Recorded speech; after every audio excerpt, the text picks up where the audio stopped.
Hi, welcome everyone. So today we have two amazing women with us on this Women's Day, and they have gone through a lot in their life. One, Shilpa, is a polio survivor for almost 42 years, and another one, Laxmi, she had leukemia, I think around 15-16 months back, and she has completely recovered now. So हम लोग इनसे बात करेंगे to understand their journey, the experiences they have gone through, and what they can inspire all of us for. So coming to you, Laxmi, can you just take us back कि exactly क्या हुआ आपको, or what was the seriousness of the issue that you were facing, and what really happened? Can you just share about it?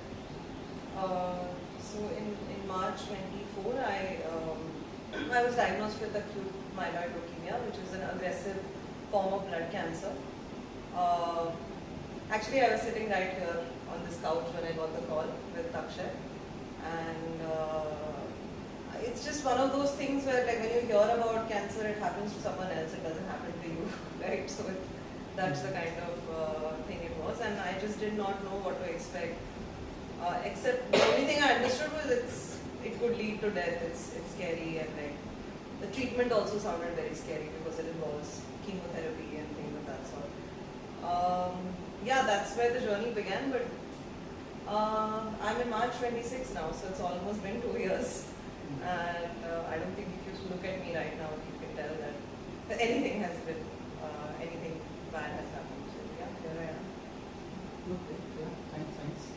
And Shilpa, what is it that you have gone through, and how did this polio thing happen, and what is this? I've been suffering polio, you can say, practically since birth. I got infected when I was 2 months old. So since then, I've been suffering from polio. During those days, there was no vaccine for small babies. And when I got infected, it was 2 legs, 2 hands. And somehow I survived, and only in 1 leg polio was remained. So that's how I was infected. Okay, so Lakshmi, when you got to know about this, what was it that was going inside you? Fear, anger, hatred, why? What was it, and how did you deal with that situation? Actually, the first time I had an inkling that it had happened, I went to the hospital alone. I wasn't expecting anything to happen, and my blood reports were not proper. And the reason I started investigating is because I'm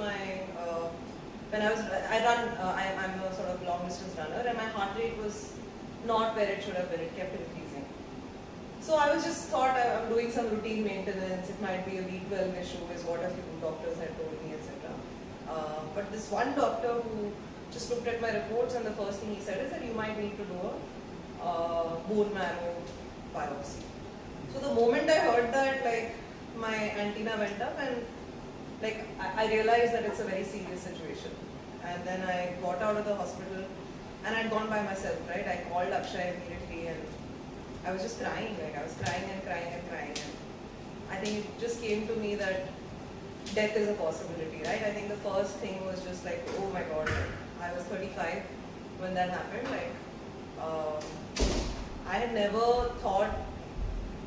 You don't think when you're young that you can die. Like, it seems like so physically active. Yeah, seems like a very far distant thing. कि हाँ कभी होगा, like सोचना नहीं है and all of that. So I think that was the scariest thing for me. And then I think through the journey, it was more just the physicality of the discomfort, the pain of all the treatment and things of that sort, and compounded by, okay, I might still die. Don't know what's going to happen. So I think the sense of uncertainty, which still sort of remains, that is possibly the hardest thing about a disease like this. So have you overcome this fear of death now, or that still continues, or you have won over it? What is the situation now that you have almost recovered? Yeah. No, so 3 days ago, actually, I was telling Akshay that I'm done now. Like, I'm over it. Like, I think I'm in my. ठीक है अभी जो होगा वो देखा जाएगा, you know, like, but I wouldn't say, like, maybe that's what, just 3 days ago I was in a place where I said that to him, and even Akshay looked at me, and yesterday he was telling me that that's it, all the bad stuff is over, now our good era is beginning, all our good stuff is beginning. But it's a little hard to believe that, sometimes. Like, because the thing with cancer is that relapse is a very common thing. Even when it comes to my specific condition, I had a bone marrow transplant, and despite the bone marrow transplant, the doctor had said you have 30 to 40% chance of survival, which is very low. Like, when you look at that percentage, so you're like, why the hell did I go through so much treatment for just 30 to 40% chance of survival, right? So that would keep playing on my mind a lot. And the other thing was a lot of side effects of treatment.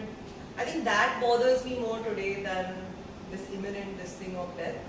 But I feel like I'm closer to the place where I feel like, ठीक है, जो होगा देखा जाएगा. That kind of thing. Yeah, and Shilpa, when you realized or when you got sense about polio and the visibility, what was it that you went through? Was it similar like Laxmi about fear of death, or it was something else? See, when I got this realization, I was too young.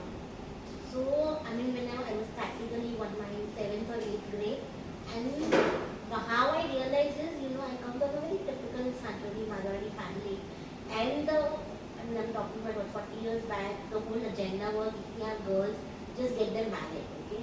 So every now and then, when I used to have people at home, or I used to meet my relatives, or even my grandparents or something like that, the only agenda was, Bichari, polio hai, ladki hai, what are you going to do? And slowly it started hitting me so hard that why everybody has to pity me, and more than me, why my parents or my family has to go through all this just because of me. So that is when I decided that I am not going to live a life like that, where all throughout my life people have to just pity me, or people who are associated with me or related to me. So that is when I decided to take control of my life, and I stopped going to the doctors, I stopped taking medicines, and I'm like, okay, I have polio, so what? Now how do I live my life or transform my life so that, from a phase of being pitied, people start respecting you, people start looking up to you. So after that, I don't know what fear is. And does fear really exist? I don't think so. But did you have this question of why me, कि मेरे साथ ये क्यों हुआ, ऐसा वाला face था कभी? I mean, see, fundamentally I believe that, the recipe for God is the same. It's just that किसी में मिर्ची ज़्यादा है, किसी में नमक ज़्यादा है. So eventually every human being is equal. Just that, it's you who are being different, but so what? If something is there, something is more. Eventually everything is balancing out.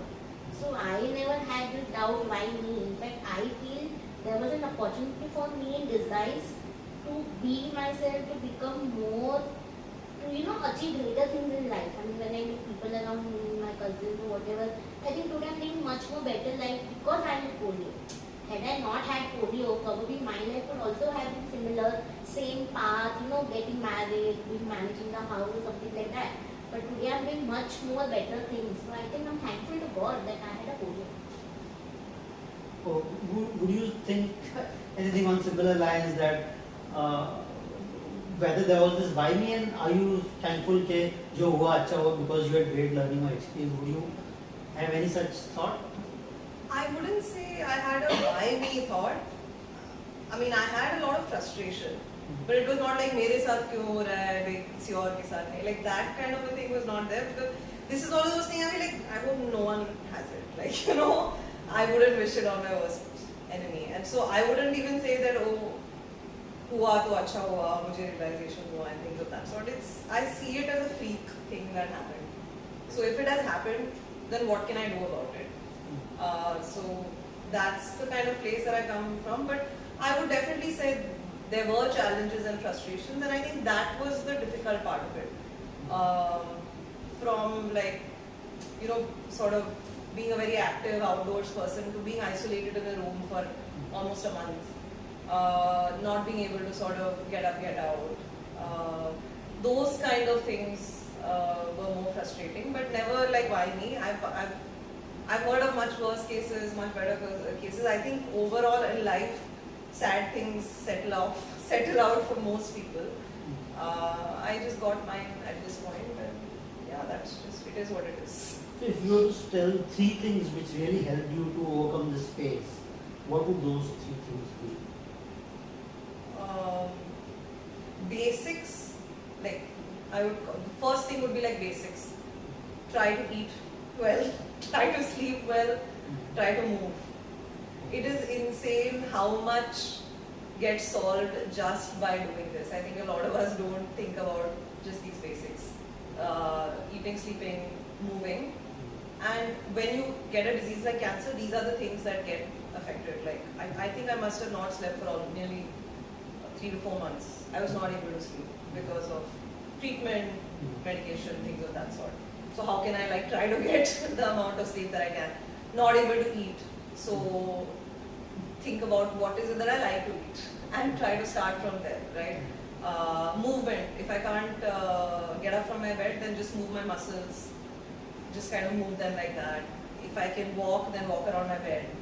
Then when I can kind of get out of the room, go for a walk. And then once I start walking, then I start to run. So just basically, which leads me to the second point, like, okay, what is it going to take to get me to the next day or the next moment or the next level? So just thinking about it from a one step at a time point of view. So there was a point of time where I was just thinking every hour. Because I was in so much pain, I couldn't swallow, I couldn't eat, I couldn't do anything. So I was just thinking, okay, it's 12 o'clock, I need to reach 1 o'clock. It's 1 o'clock, I need to reach 2 o'clock. How do I get there? What do I need to do to get there? Then I was like, okay, today is Wednesday, I need to get to Thursday. If I need to get to Thursday, I get to Friday. And so from there on, I started thinking day by day, week by week. And now I'm thinking, my regular sort of visits happen once in 3 months. So I said, okay, now I'm going to think 3 months. In these 3 months, what do I need to do? So plan as much as possible and sort of take it one step at a time. And the third thing is do what makes you happy. I think that kind of really became very clear to me. I think it put a lot of focus on what is the nonsense and what is the thing that you really want to do. For me, spending time with my loved ones, being in nature, being immersed in an activity like reading or listening to music, things like that. Just kind of things that give you a deep sense of joy. These three things I think have been just the things that have kept me going. Nice. And like Shilpa, her journey was for 2 years. You were on this journey for 40 years with your disability. So for you, what are the three things which are keeping you going? I mean, I never care about what other think about me. I just decide that what is it that I want to do. So in every phase of my life, that goal changed. Earlier, it was like, wanted to achieve something in life so that I can make my family proud, my loved one proud. Once I had done that, then probably it was more from a professional success point of view. So then the second phase, I was only focused on my career, whatever ambitions I had, I was focusing on that. And maybe now, after reaching those 2 goal points, now it is more like, how can I create an impact? How can I mean, whatever challenges I had faced in that, I'm sure many people also face. How can I help them to overcome those challenges? I mean, I had a loving support system, my family, my friends, my husband. Not everybody is lucky to have those, support system around. So I think that is what was one thing that kept me going. And second thing is, as she said, rightly said, do what makes you happy. I mean, I always try to enjoy each and every moment. Whether it is small, big, nothing. I mean, I can find joy eating ice cream also one day. Just I feel like eating ice cream and I will relish it like anything. So I just don't wait for bigger moments or bigger things to happen. Enjoy the moment. And third thing what keeps me going is, every day when I go to bed, I just think, did I live my day well enough? Did I do something meaningful? Did I improve upon what person I was yesterday? And if that is done, I just get a peaceful feeling. So these three things keep me going.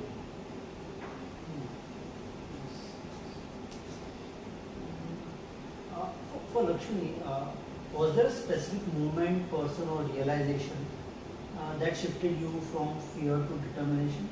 Was it mostly your inner self, or was it some external factor which was making you pass through this phase in a determined way? I think time helps a lot.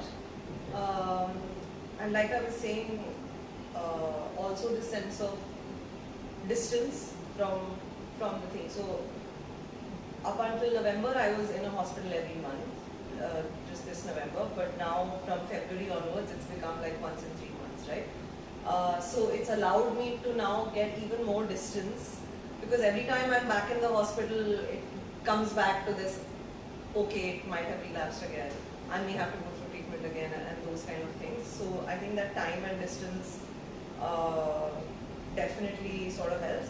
And the other thing that I think helps is I have not shied away from the difficulty or the emotion that I have felt as a result of it. I have expressed it very openly within family and friends, and I've also been writing about it. I read many of your posts. Yeah.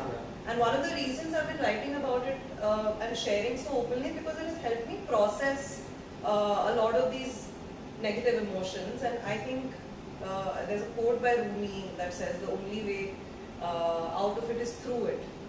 And so I think I've spent enough time to kind of absorb that those frustrations or sadness or those feelings to become okay with it. So that acceptance has come by diving right into the discomfort.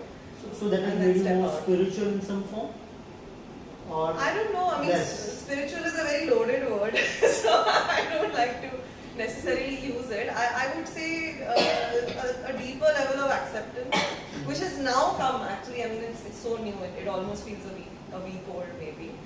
And I think through this journey, I have become a bit more aware of the amount of stuff that people go through in their lives, just the amount of suffering that exists.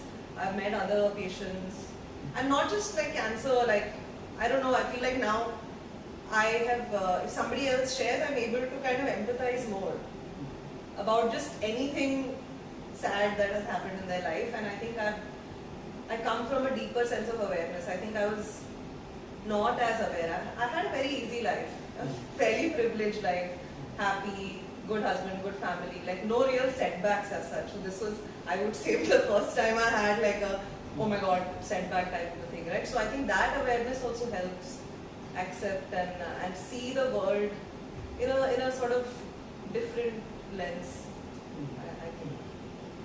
And Shilpa, for you, have you become more spiritual or less because of the things that you have gone through? Or even like faith in God or otherwise? Has that changed? For me, spirituality and your life journey are two separate things. And there might be some correlation, but because of this, my faith for neither has increased nor has decreased. I mean, I have lived my life on light downs. I mean, and I've never ever, been. As I said, I earlier on when I decided that this is what I want in life, and this is my limitation, so I need to work around my limitation. So then it was me who had to find a way through that journey. So there was never the dependence on anybody, or I never expected any help to come from any side, whether it was to spirituality or family or anything. It was always me who had to do it, and I had to find a way. So for me, God and these are two different things. I mean, I do believe in God and I have my beliefs and all of that, but that belief has never impacted me. Because I mean, if at all I have a problem, or if I'm, having some bad moment or bad thought, I will never think that God will come and help me, or God has to come and help me. He's there, but He is not the one who is coming and going to help me or bring me out. It is me who has to do it, and I have to do it.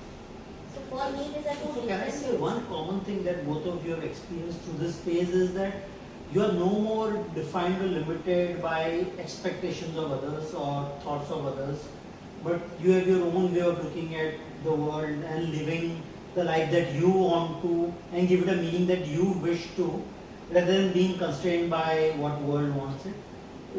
Can that be a common thing that you have come to a realization? I mean, personally speaking, yeah, I mean, obviously, I mean, the expectation from me was my father gave a big dowry and I get married and live a simple life, and I chose to defy all of that. I mean, I chose to study, I chose to work, I chose to get married to a man of my choice rather than my parents selecting somebody for me or the society deciding my life pathway. Probably in my earlier days, till that time I had not achieved in life, people always used to say I'm a rebel. I mean, whatever ways, I used to never wear a sari after I got married. Till date, I don't own a sari. I never put on ghungat, which was mandatory in our caste society. So yeah, I mean, if you ask me personally, because I did not do what people expected me, that's why where I am today, I am. How about you, Laxmi? Was it a similar thing, or you were anyways your person independent enough? I think I was a rebel like her, like she said. So now you're more From or the less. beginning. I think even during the treatment and all, people would look at me rebellious in a rebellious way because in India, no, like I'll give you an example. One of the first things, the moment when I got diagnosed, I specifically took Akshay aside and I told him, I will make the decisions on my treatment. I am the last person who is going to make the decision of what is going to happen, no matter what condition I am in. I am the decision maker, no one else. And Despite all the issues that you're facing, you're the decision maker. I was the decision maker. Okay. And I told him, you have to make sure that you fight for me. If I'm in a condition that is indisposed, then I will still be the decision maker. And the day that I got, finally basically the results came, and then we had to go and meet the doctor. The same doctor who said, you need to get a bone marrow biopsy. So we went back to the hospital, and this time it was me, Akshay, family, like there was lots of people. The first time I had gone alone. We walk into the room, he comes in and he tells me, step out of the room. I will talk to your family. That's the first thing he said. So I said, I'm not stepping out, I'm going to be here. He said, no, please step out of the room. And he made me go out. And I was just like, and this is the context of India. They do not talk to patients about what the issue is. They will be like, aapse hoga nahi. Especially अगर आप एक लड़की हो, आप सुन नहीं पाओगे ये सब, आप झेल नहीं पाओगे आपके साथ जो होने वाला है. And I was like, how can you make a judgment about that, an assumption about that? And I swear, like I was like so angry and helpless, and I was tearing up, not out of because I was like, he was not listening to me. He was just like, get out of the room, right? And then Akshay said, he told him that in our family it doesn't happen like that. I'm going to get her back inside and she's going to be here. And then I stood there and listened to all the treatment, which was horrific.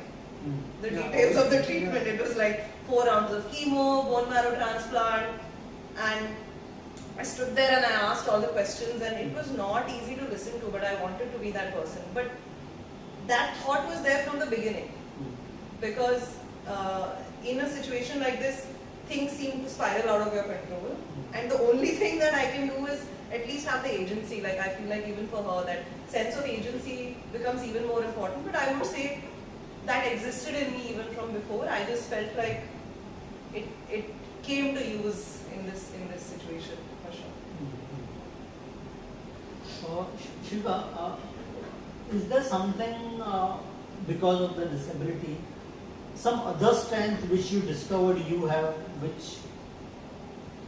which is because of the phase that you went through, that you developed over the years, or you have it more than other people? Just one strength. I think resilience. Resilience, and today I think I can face any situation, incoming. Nothing, affects me. I'm like, whatever challenges come, okay, let's deal with it. And my brain or my heart would not even wait for the fraction of a second to think of it as a challenge, as a problem. Anything that comes across, I'm like, let's solve it, let's fight it out. So I think resilience is what I think I've developed over the years, and maybe because of that at times I've been labeled as stubborn also, but then that's what I am. So the warrior spirit. Maybe. Now, what do you, Lakshmi? Is there some strength you discovered you have which you never knew you possessed or you had? I think I got a chance to practice my discomfort with ambiguity. So I remember one of my managers at work had told me that as a manager, I also I was a manager, and for me the need for certainty has always been traditionally like very high. Like going into a project or a work, that I need to lay everything out, all the steps, all of those kind of things, and then where there is a situation where you cannot take a decision because the factors are not clear, or that kind of a situation, it would make me very uncomfortable. Right? Either I would delay it till I find out all the details, or I would be pushed to just take some decision which might not be the right time to take that decision, right? And she had told me in our conversation that you need to get comfortable with ambiguity, and I got this. I got this playground. Like, exactly. I was like, this is like as ambiguous as it gets. Like it's for the rest of my life. Yeah. Anything can happen. So I think I got a chance to practice that. So there is I wouldn't say I'm still very comfortable, but I'm better now.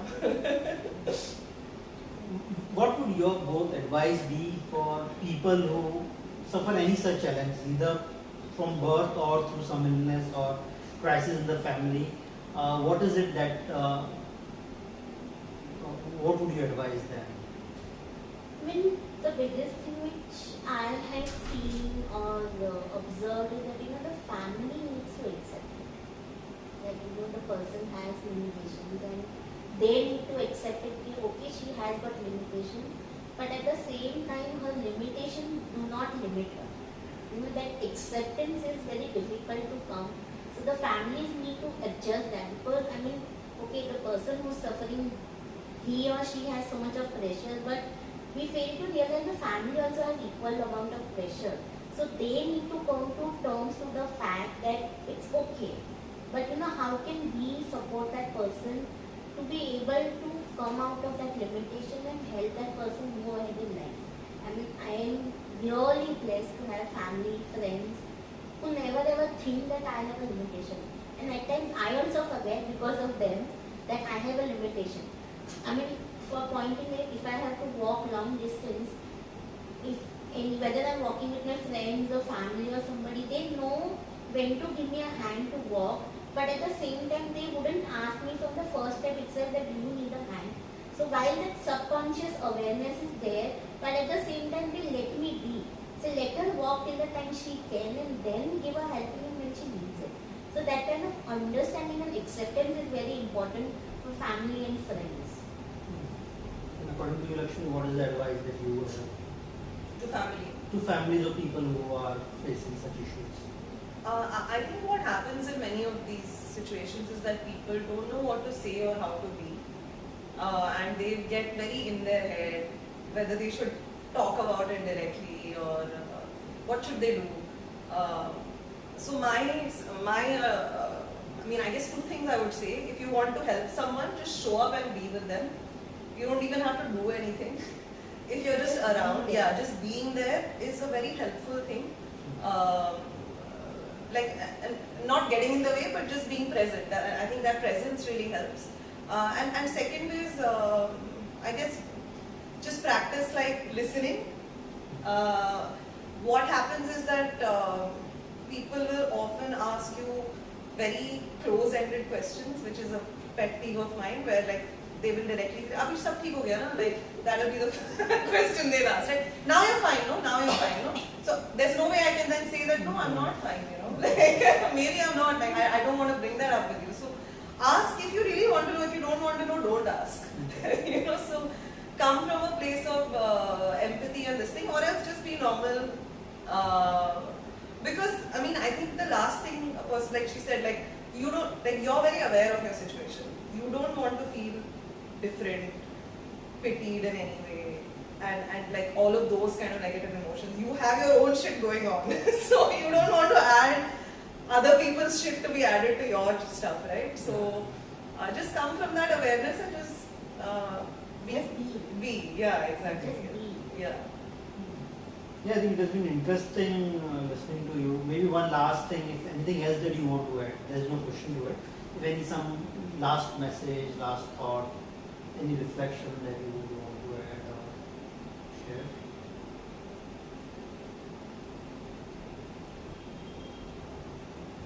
I mean, I can only sum it up in one line is life will always give you lemons. Just make lemonade out of it and have it. Okay, nice. Last thoughts. Do what makes you happy. That's my and deep happiness, not just chasing every small little thing, but think about what gives you deep joy. Stay with that. Yeah, thanks. So we had two wonderful women, Laxmi Shilpa and Shilpa Mehta Jain. Both of them went through a long war within themselves and with the world outside. One for 2 years, another for 40 years. But they fought it with a very similar spirit, and they are now showing up. Almost, I would say, they have come out of it successfully in many ways. But yeah, it's a journey, and I think it's a great inspiration also that despite the challenges that they went through, they are what they are, and they are probably living a life much more meaningful than most others do.